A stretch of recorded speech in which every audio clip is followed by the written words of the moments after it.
আসসালামু আলাইকুম। খুব ক্লান্ত তাই না? খাওয়া দাওয়া হয় না, দ্বিতীয় ব্রেন সিগন্যাল দিচ্ছে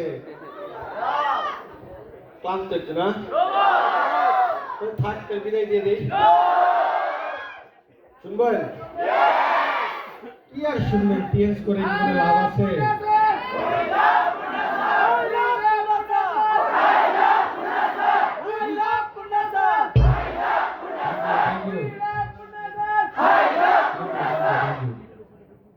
টিএস করে লাভ আছে? লাভ নাই, এগুলো ফাও পুরা ক্যারিয়ার শেষ। আজকে যদি শামসুদ্দিন স্বপন স্যার টিএস না করতেন, আজকে নিশ্চিত উনি 15,000 টাকা দামের একটা দামি চাকরি করতেন। কি ক্যারিয়ার ফেলে 1.5 কোটি টাকা ইনকাম করতে চলে এসেছে। ব্রেইন নাই, ব্রেইন নাই। ওনার উচিত আমাদের এলাকার মফিজ ভাইয়ের সাথে নিয়ে বসানো। টিএস করলে কি কি ওনার যাবে উনি বুঝিয়ে দিতে পারবেন। টিএস করেছেন, জীবন শেষ। তাই টিএস না করে 13,000 টাকার চাকরি করেন। জীবনে অনেক দূর না হয় কাছাকাছি যেতে পারবেন। আর টিএস করলে ক্যারিয়ার শেষ। তবে আপনাকে বুঝতে হবে এটা ওনার দোষ না যিনি আপনাকে এভাবে পরামর্শ দিচ্ছে, কারণ ওনার ক্যারিয়ার মানে 13,000। ওনার কাছে তো শেষ। কিন্তু টিএস যখন আপনি ক্যারিয়ার হিসেবে নিবেন, টিএস শুধু আপনাকে ক্যারিয়ার দিবে না, টিএস আপনাকে একটা কমপ্লিট লাইফ প্যাকেজ দিবে, যেখানে আপনার তৃপ্ততা পর্যন্ত, সুস্বাস্থ্য থেকে শুরু করে সুনাম পর্যন্ত সবকিছু এই প্লেটের মধ্যে।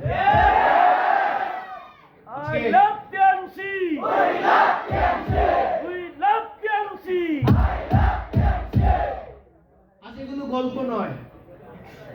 আমাকে কামরুল স্যার সুযোগ দিয়েছেন বিলা ফান্ডের অনুভূতি শেয়ার করার।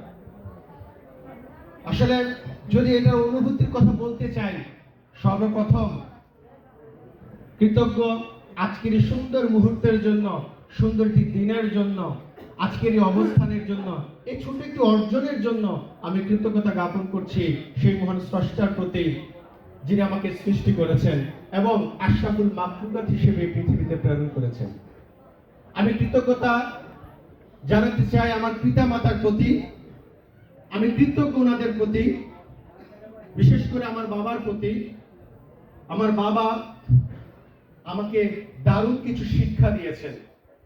আগে এগুলো বুঝতাম না, কিন্তু এখন এগুলো উপলব্ধি করি যে ওই শিক্ষাগুলো আমার প্রত্যেকটা জায়গায় হেল্প করেছে। স্পেশালি আমার বাবা সব সময় বলতেন, এবং আমার ভিতরে ওইটা উনি দিয়েছেন, যেন আমার দ্বারা কারো কোনো ক্ষতি না হয় এক পয়সা। এবং যখন আমি এই প্রতিষ্ঠানে এসেছি, সবসময় আমার বাবার ওই শিক্ষাটাকে আমি ফলো করেছি, যে আমার মাধ্যমে যেন মানুষের উপকার হয়, আমার মাধ্যমে যেন মানুষ বেনিফিটেড হতে পারে, এবং এই কাজের মাধ্যমে যেন আমি পরকাল কামাই করতে পারি, এই চিন্তা নিয়ে আমি ব্যবসা করেছি। তো আমি কৃতজ্ঞ আমার বাবা মায়ের প্রতি। তবে আমার মা, আমি যখন এখানে র্যাঙ্ক করতে আসি, সবচেয়ে বেশি র্যাঙ্কের সাপোর্টটা দিয়েছিল আমার মা আমাকে। আমি কৃতজ্ঞ আমার মায়ের প্রতি। আমি কৃতজ্ঞ ডক্টর লিজিনিয়ানের প্রতি, যিনি চমৎকার একটি সিস্টেম আবিষ্কার করে আমাদের সবাইকে নিজের জীবনকে সুন্দর করার সুযোগ দিয়েছেন। আমি কৃতজ্ঞতা জ্ঞাপন করছি আমার প্রিয় লিডার, প্রিয় অভিভাবক জনাব ফখরুল হাসান সরকার স্যারের প্রতি, যেনার গাইডেন্স, যেনার কোচিং আমাকে এই ব্যবসা শিখতে এবং নিজের ব্যবসাকে তৈরি করতে সহায়তা করেছে। এবং আমি নিশ্চিন্তে আমি কৃতজ্ঞতা জ্ঞাপন করছি আমার প্রত্যেকটা লিডারদের প্রতি। আমার এই যে ছোট অর্জন, আমার এই অর্জন হয়েছে শুধু একমাত্র আমাদের মাঝে আছেন আমাদের যা বলছিলাম। আমি কৃতজ্ঞ আমার প্রত্যেককে এখানে উপস্থিত আমাদের প্রত্যেক সিনিয়র লিডারদের প্রতি যারা বিভিন্ন সময় বিভিন্ন ভাবে আমাকে সাহায্য করেছে এই ব্যবসা তৈরি করতে এবং নিজের স্বপ্নকে বুঝাতে সাহায্য করেছে। আমি অনেক বেশি কৃতজ্ঞ আমার প্রিয় ডিস্ট্রিবিউটরদের প্রতি এবং লিডারদের প্রতি, যাদের নামগুলো না বললে নয়। জনাব কাজী ফয়সাল গোলবায়ন, যিনি সবসময় আমার পাশে ছিলেন, এবং আমার পাশে ছিলেন হাবিবুর রহমান স্যার 8 স্টার, আমার পাশে ছিলেন সোলাইমান 8 স্টার, আমার পাশে ছিলেন রবিউল হাসান রাব্বি 8 স্টার, আবার পাশে ছিলেন মেস তামান্না আক্তার শোভা, আবার পাশে ছিলেন আমাদের প্রত্যেকটি লিডার। সকলের নাম যদি আমি বলতে যাই অনেক সময় লেগে যাবে। রনি ঘোষ, মুক্তা ম্যাডাম থেকে শুরু করে আমাদের প্রত্যেক লিডার যারা বিভিন্ন সময় আমার পাশে ছিলেন, শরীফুল ইসলাম রবি থেকে শুরু করে প্রত্যেকটা লিডারের প্রতি আমি কৃতজ্ঞ, আমার ডিস্ট্রিবিউটরদের প্রতি কৃতজ্ঞ। আজকের আমার এই ছোট অবস্থান আমার প্রত্যেকটা ছেলেমেয়ের পরিশ্রমের কারণে, তাদের প্রত্যেকটা পিবির কারণে তাদের প্রতি আজকের এই দিনে আমি কৃতজ্ঞতা জ্ঞাপন করছি, এবং আজকের এই ফুলের শুভেচ্ছা এবং এই আমার এই অ্যাচিভমেন্ট আমি তাদের প্রতি উৎসর্গ করছি। ছোট্ট করে যদি বলতে যাই, আমি স্টুডেন্ট অবস্থায় টিএল শুরু করেছিলাম। আমার এখন ওই দিন স্পষ্ট খেয়াল আছে, আমি যখন প্রথম সেমিনারে এসে বসেছি আমার কাছে মনে হয়েছে কোনো গার্ডিয়ান সমাবেশে এসেছি আমি। কারণ কুমিল্লায় বন্ধন কমিউনিটি সেন্টার, এখন একটি প্রেস ক্লাব কমিউনিটি সেন্টার নামে পরিচিত, ওই সেন্টারে আমি এসেছিলাম আমার এক পরিচিত ক্লাসমেটের মাধ্যমে একটি প্রোগ্রাম। ওই প্রোগ্রামটি নিচ্ছিলেন ফখরুল হাসান সরকার স্যার। ওই প্রোগ্রামটি দেখার পরে ওই প্রোগ্রামে যখন আমি প্রবেশ করেছি আমি দেখেছি আমার চেয়ে সবাই অ্যাডাল্ট। আমি কোনো স্টুডেন্ট বা আমার মতো অল্প বয়সী কোনো মানুষকে আমি খুঁজে পাইনি। আমি ইন্টারে যখন পড়ি তখনই আমি এই প্রতিষ্ঠানের অফারটি পাই। তো ইন্টারের ছেলে দাড়ি মুছো ঠিকঠাক মতো ওঠে নাই, কোথায় না কোথায় নিয়ে গেছে, তারপর আবার বলছে বন্ধন কমিউনিটি সেন্টার। যেহেতু কমিউনিটি সেন্টার বলছে তার মানে অনুষ্ঠান, হ্যাঁ, খাওয়া দাওয়ার ভালো ব্যবস্থা আছে। আচ্ছা ঠিক আছে, গেলাম। যাওয়ার পরে দেখি যে ফখরুল হাসান সরকার স্যার উনি সেমিনার নিচ্ছেন। আমি সেমিনারটি দেখলাম। আজকে এসে আমি উপলব্ধি করতে পারছি ওই যে সেমিনারটি আমি দেখেছি এবং আজকে আমি অ্যাচিভার হয়েছি, এই জায়গায় সবচেয়ে বড় যে বিষয়টি কাজ করেছে তার নাম ছিল বিশ্বাস। তো যেদিন আমি সেমিনারটা যেখানে যেই চেয়ারে বসে দেখতেছিলাম ওই পাশের চেয়ারে একজন বলতেছিল বুঝায়। আরে ভাই ভাও, লাভ নাই। পাশের চেয়ারে পেছন থেকে এই ধরনের শব্দ আসতেছিল, কিন্তু এর মাঝখান থেকেও কেন জানি স্যারের প্রত্যেকটা কথা আমার বুকে লাগছে, আমার বিশ্বাস হয়েছে। প্রত্যেকটা কথাকে আমি বিশ্বাস করেছিলাম, আর ওই বিশ্বাসের কারণে আজকে আমি ভিলা ফান্ড অ্যাচিভার হিসেবে রিকগনিশন পাচ্ছি। তাই এখানে আপনারা যারাই আছেন তাদের সবাইকে বলবো, আপনি অ্যাচিভার হতে চান, বিশ্বাস করতে শিখতে হবে। যদি বিশ্বাস আপনি না করেন পারবেন না। আমি যখন ব্যবসাটা শুরু করার পরে যখন আমার বন্ধুদের কাছে আমি অফার নিয়ে যাই, আমার ফার্স্ট জয়েনিং যে প্রথম আমার কাস্টমার হয়েছিল সে 1-2 নাম্বারের নয়, 29 নাম্বারের ব্যক্তিটা আমার ফার্স্ট কাস্টমার হয়েছে। 28 জন আমাকে রিজেক্ট করেছে। রিজেক্টের কারণও ছিল তখন একটা প্রতিষ্ঠান ছিল যেটার নামে মাঝে মধ্যে আপনাদেরকে বলে, ওইরা পালিয়ে গেছিল সেই 2012 সালে। ওই তারা পালিয়ে গেছিল। এখন আমি যার কাছে যাই, তুই এইটা আবার এইটা,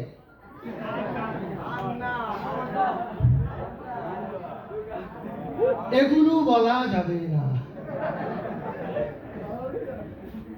তখন আমার জন্য পরিবেশটা ছিল খুব কঠিন, আমার জন্য পরিবেশটা ছিল আমার প্রতিকূল।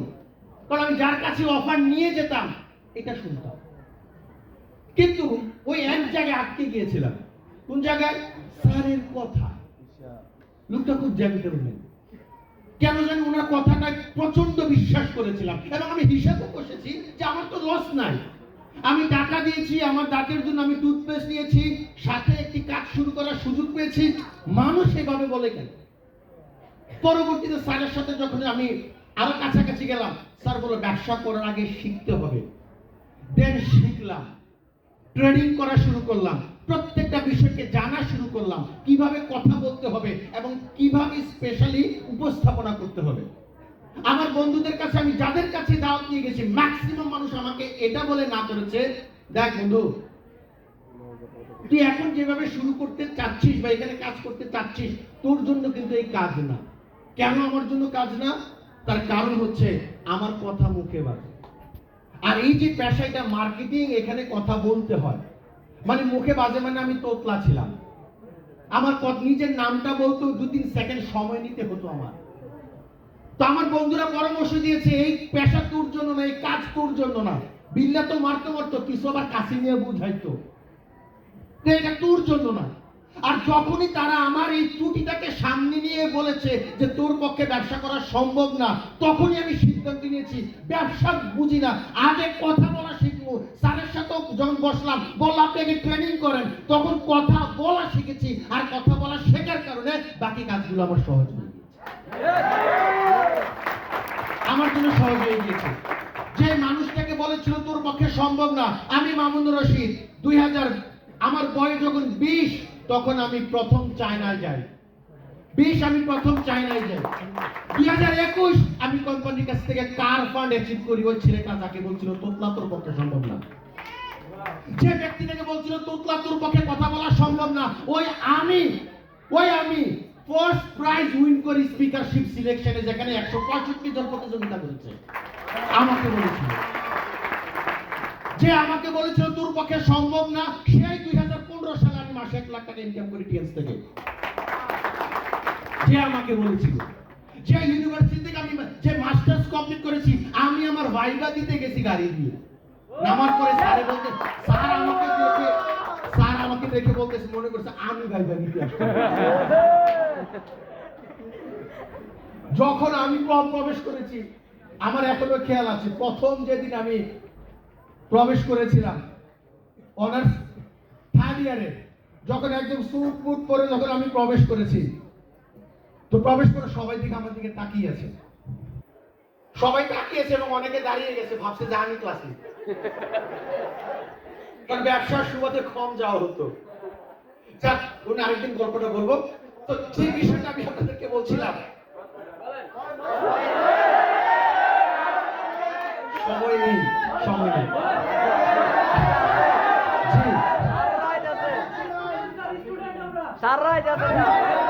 আমার স্যার খুব আদর করতেন, আমার এখনো খেয়াল হয়, যখন আমি ভাইবা দিতে গিয়েছি, আমার স্যার আমার পিঠে হাত ধরে প্রথমত পরিচয় করেছিলেন যিনি ভাইবা নিচ্ছিলেন, যে আমার ক্লাসের রত্ন স্যার। কিছুই করি না, শুধু প্যাস দিয়েছিলাম এইটাই। স্যারে বলেছিল কি করো তুমি? আমি স্যার প্যাস, সাবান, শ্যাম্পু বিক্রি করি। কিভাবে? স্যার প্রমোশনের মাধ্যমে।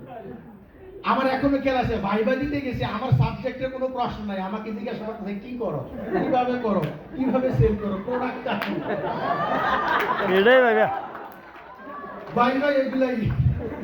যাক, এখন কিন্তু আমার পড়াশোনা শেষ হয়নি, মাস্টার শেষ হয়েছে, কিন্তু আমার আপুর স্বপ্ন ছিল আমি যেন লটা করি। এখন আমার পাশাপাশি ল শুরু করেছি।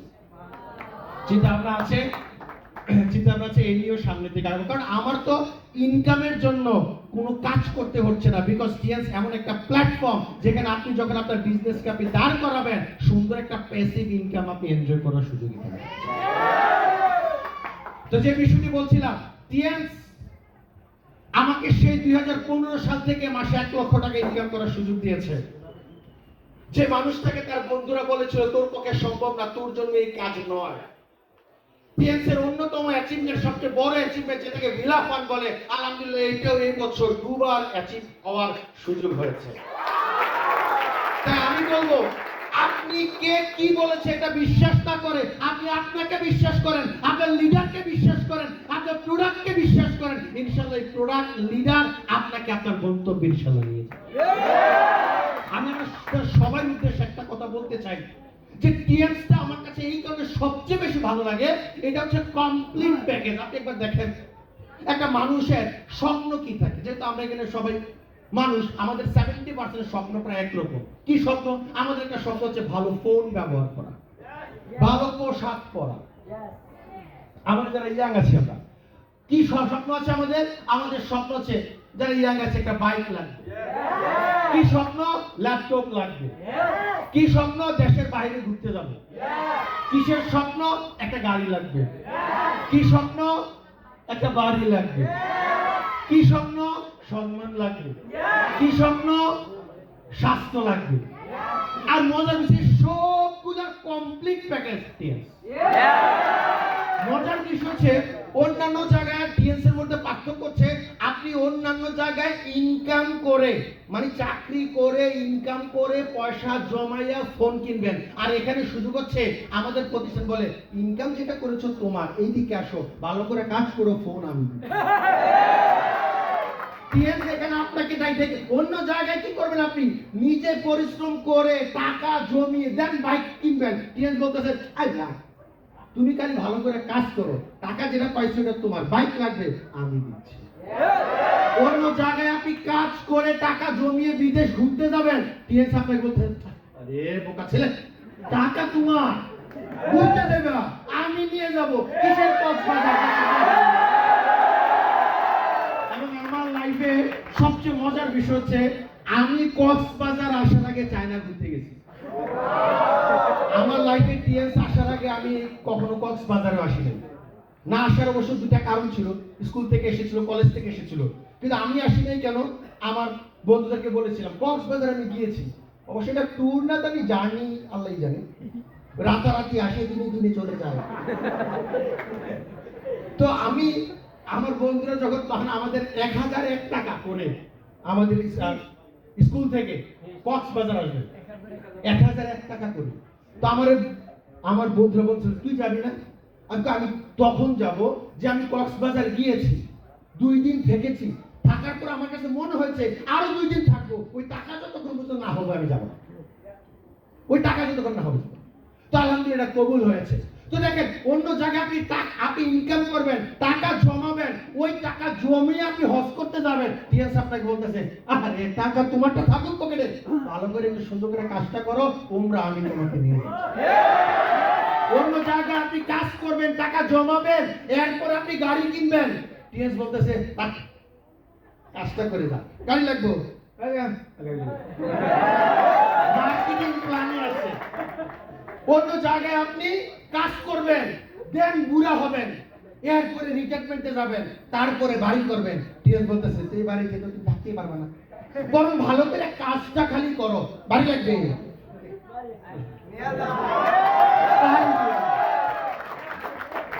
মজার বিষয় হচ্ছে আমি 24 বছর বয়সে নিজের বাড়ি করেছি, প্রায় 2 কোটি টাকা খরচ করে আমি বাড়ি করেছি, বাড়ি পাওয়ার আগে টিএস থেকে। এখন বাড়ির টাকা দিয়েছে, কথা বুঝতেছেন? যেটা হওয়ার অনেকে যারা আমাকে ফলো করেন তারা দেখেছেন, যারা ফলো করেন নাই দেখে নেবেন, কথা বুঝতেছেন? তো টিএসএ হচ্ছে একটা কি টোটাল কমপ্লিট লাইফ, যেখানে আপনি আপনার প্রত্যেকটা স্বপ্নকে আপনি বাস্তবে রূপান্তর হতে নিজের চোখে দেখবেন। শুধু শর্ত কি? আপনাকে শিখতে হবে, শর্ত কি? আপনাকে বিশ্বাস করতে হবে, শর্ত কি? আপনার লিডারকে মানতে হবে। আমি এখানে আছে আমাদের অসংখ্য স্টুডেন্ট এখানে আছে, আমি বিশ্বাস করি এখানে যারা আছেন আগামী দিনে আপনারা টিএস বাংলাদেশে আরো অনেক উদাহরণ সৃষ্টি করতে পারবেন। আমি একটু হিসাব করে দেখলাম টিএস এই বছর আপনি যদি প্রত্যেকটা রিওয়ার্ডে 200 জনের ধরেন, প্রত্যেকটা কোয়ার্টারের রিওয়ার্ডে আপনি হিসাব করে দেখেন 4টা কোয়ার্টারে প্রায় 800 মানুষ ট্যুরে জিত করেছে। দ্যাট মিন্স 365 দিন, মানে হিসাব করলে প্রতিদিন 2 জন প্রায় প্লাস লোক প্রতিদিন টিএস থেকে দেশের বাইরে যাওয়ার সুযোগ পাচ্ছে। এভারেজ হিসাব করলে কার ফান্ড অ্যাচিভ করেছে প্রায় 45 জন। আপনি হিসাব করে দেখেন 45 এক বছরের মধ্যে, মানে মাসে প্রায় 3.5 জন ব্যক্তি কার অ্যাচিভ করছে, 3.5 জন।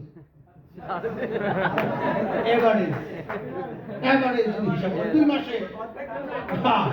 মাসে 7 জন, অর্ধেকটা আবার কিভাবে কাটবে? তার মানে আপনি একটু হিসাব কষে দেখেন, যদি ভিলা ফান্ড আমি ধরি প্রায় 20 বার ভিলা ফান্ড দিয়েছে, দ্যাট মিন্স বছরে প্রায় 2 জন, মানে প্রতি মাসে প্রায় 2টা, এটাও প্রায় 2টা। তো টিএক্স দিচ্ছে, মানুষ প্রোডাক্ট ব্যবহার করছে, আপনি কেন এখানে বসে আছেন? আপনি অ্যাচিভ করছেন না। শুধু একবার সিদ্ধান্ত নেন, বিশ্বাস করেন, সিদ্ধান্ত নেন, ইনশাআল্লাহ নেক্সট আমাদের স্টার ফেয়ার অনুষ্ঠানে, নেক্সট আমাদের অনুষ্ঠানে যেন আপনি একজন অ্যাচিভার হিসেবে এখানে। 2015 সালে আমি চায়নাতে গিয়ে একজনের সাথে ছবি তুলতে গিয়েছি, কার ফান্ড অ্যাচিভ করছে মহিলা। গেলাম ছবি তুলতে, বলতেছে হোয়াটস ইউর র্যাঙ্ক, বললাম 6 স্টার, বলছে লিটল র্যাঙ্ক। এই লিটল র্যাঙ্ক বলার পরে মাইন্ডে লাগছে, আচ্ছা লিটল র্যাঙ্ক, তুমি কি অ্যাচিভার, কার অ্যাচিভার? তো ঠিক আছে। ওইখানে গিয়ে দেখলাম ডক্টর লি আমাদেরকে নিয়ে গেছে, আসলে আমাদেরকে ঘুরাইতে নিয়ে গেছে, 2200 লোকের গাড়ি দিবে, করতালি দিতে নিয়ে গেছে। পরে ওইখানে হিসাব করলাম, আসলে ট্যুর অ্যাচিভারের কোনো দাম নেই, যে হাততালি দিতে আসছে। এবং হাততালির সিস্টেম কি, ওইখানে গিয়েও দেখি এক হাতে তালি বাজে, মানে সবাইকে একটা করে হাত দিয়েছে এরকম। এটা এমন করলাম ছোটবেলায় কলার ডগা যেরকম করছে এরকম। চায়নায় গিয়ে দেখলাম এক হাতেও তালি বাজে, কে কয় পালে না, এক হাতে তালি বাজে, এটা দেখলে চায়নায় যেতে হবে। ওই মহিলার সাথে শেখা খাওয়ার পর এটা পরে আবার এতটুকু ভিডিও কাইতে বলবে, দেখেন শেখা খেয়েছে।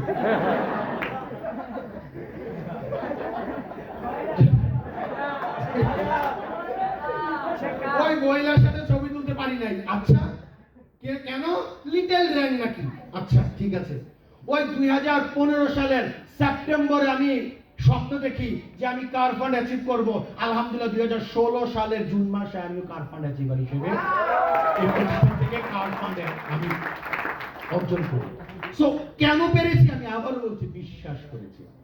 আপনি বিশ্বাস করেন, শিখেন, লিডারকে মানেন, এই 3টি কথা নিয়ে যান, ইনশাআল্লাহ আপনার স্বপ্নকে আপনি বাস্তবে ইনশাআল্লাহ পূরণ হতে দেখবেন। এবং সবাই স্বপ্ন পূরণ করেন, সবাই ভালো থাকেন, সুস্থ থাকেন, এই আশাবাদ ব্যক্ত রেখে আজকের মতো বিদায় নিচ্ছি। সবাই ভালো থাকবেন, সুস্থ থাকবেন। আল্লাহ হাফেজ। আসসালামু আলাইকুম।